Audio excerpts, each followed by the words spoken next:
Ngayong mabigat ang pasan, ay kay Jesus maglapitan, upang kayo'y masiyahan.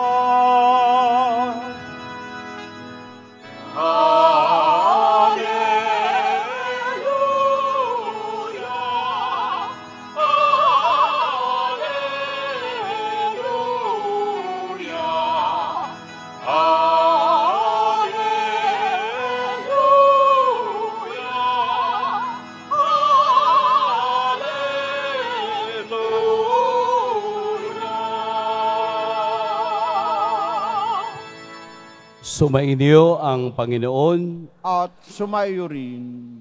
Ang mabuting balita ng Panginoon ayon kay San Mateo. Papuri sa iyo, Panginoon. Noong panahong iyon, umalis si Jesus at sa kaniyang paglakad, nakita niya ang isang taong ang pangalay Mateo. Nakaupo ito sa pangilinan ng buwis. Sinabi ni Jesus sa kaniya, "Sumunod ka sa akin." Tumindig si Mateo at sumunod sa kaniya. Nang si Jesus at ang kaniyang mga alagad ay nasa bahay ni Mateo, dumating ang maraming publikano at mga makasalanan, at sila'y magkakasalong kumain.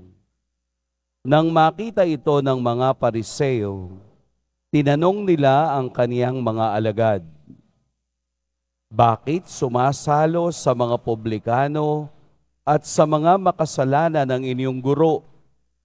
Narinig ito ni Jesus at siya ang sumagot, "Ang mga may sakit ang nangangailangan ng manggagamot, hindi ang walang sakit. Humayo kayo at unawain ninyo ang kahulugan nito.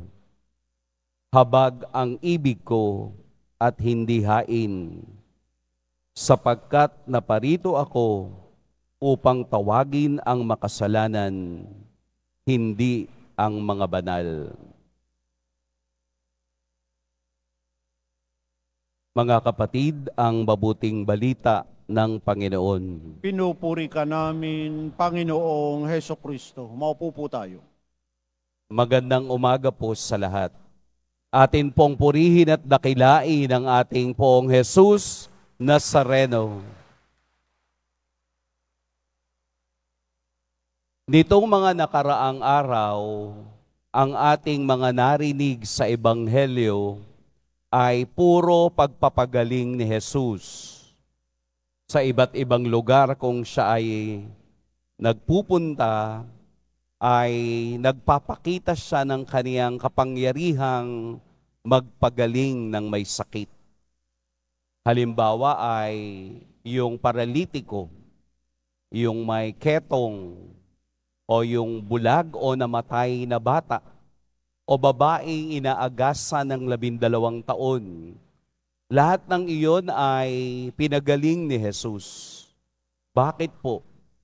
Upang ipakita niya ang kapangyarihan ng isang Jesus Nazareno na ang lahat ng tumatawag sa Kanya ay binibigyan niya ng pagkakataong maranasan ang awa at kagalingang mula sa Diyos.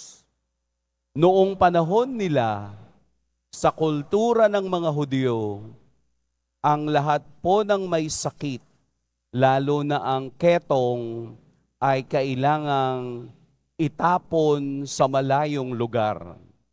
Kaya ang mga may ketong noon ay nakatira sa mga kuweba, nakatira sa mga kabundukan.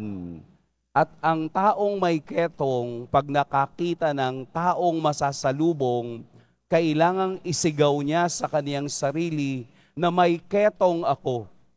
Dahil ang isang taong walang sakit, kapag napalapit sa taong may ketong, siya ay nagiging madumi na.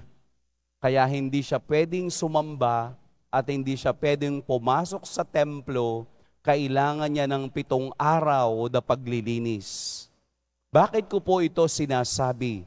Dahil ang ebanghelyo natin ngayon ay nasa konteksto ng may sakit at walang sakit.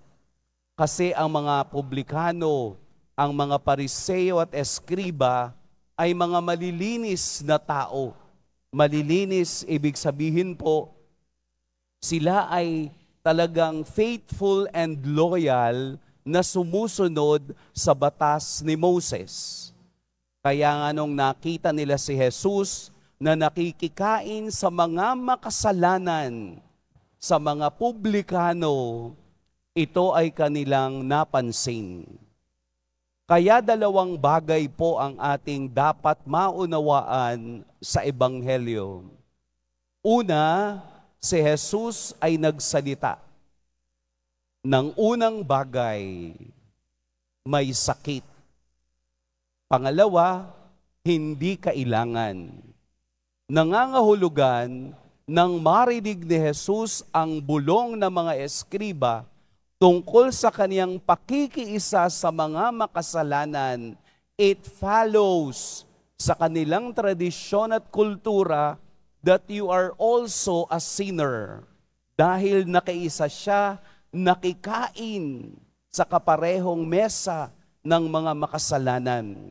Kaya't isinagot ni Jesus sa kanila, narinig niya ang mga may sakit, ang nangangailangan ng manggagamot, hindi ang mga walang sakit.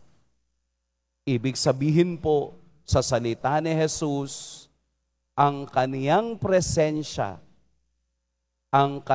presensya ay hudyat na hindi niya itinataboy ang mga may sakit o makasalanan kahit na sino paman ang dumaan sa kaniyang harapan. Kaya nga po ang pagtawag kay Mateo na isang makasalanan, isang tax collector, ay isang hudyat na pagpapakita ni Jesus ng kaniyang pagyakap sa sinumang tinatawag niyang sumunod ka sa akin. Kaya po tayo nagsisimba, kaya tayo nagdedebosyon, dahil lahat tayo ay may sakit. Lahat tayo ay may pangangailangan sa Diyos.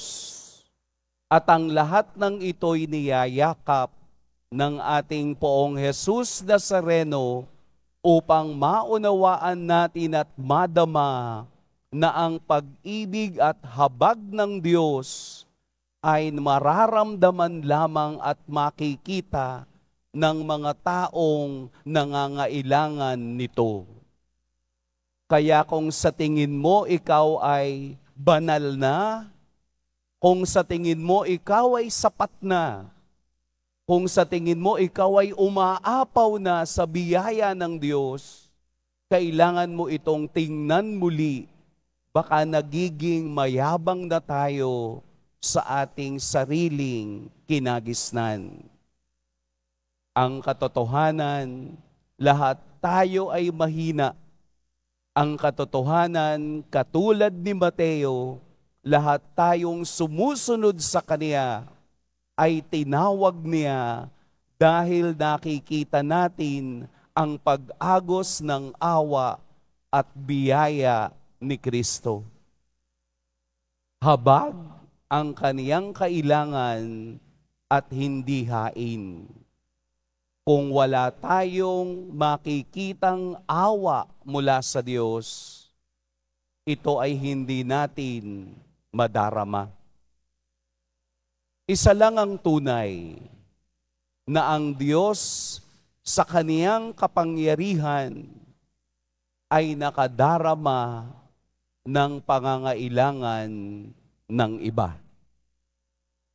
Hindi tayo mabibigo sa paglapit sa Diyos kung mayroong pagpapakumbaba at mayroong tunay na intensyon.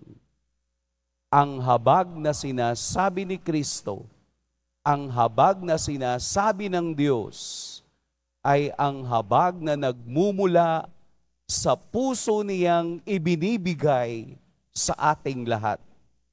Tayo rin na sumusunod sa Kaniya ay kailangang magpakita ng habag, maipadama sa iba kung papaanong nadarama natin ang kaniyang kabutihan, ito rin ang ibinibigay natin sa iba.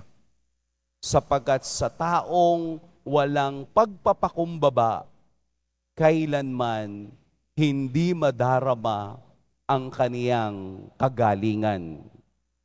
Kaya po ang ating Poong Jesus Nazareno sa araw na ito ay nagsasalita sa atin na tayong lahat ay kailangan ng Diyos upang tayo'y makapagpatuloy at maging malakas sa kabila ng ating kasalanan at kahinaan. Pagpalain tayo ng Poong May Kapal.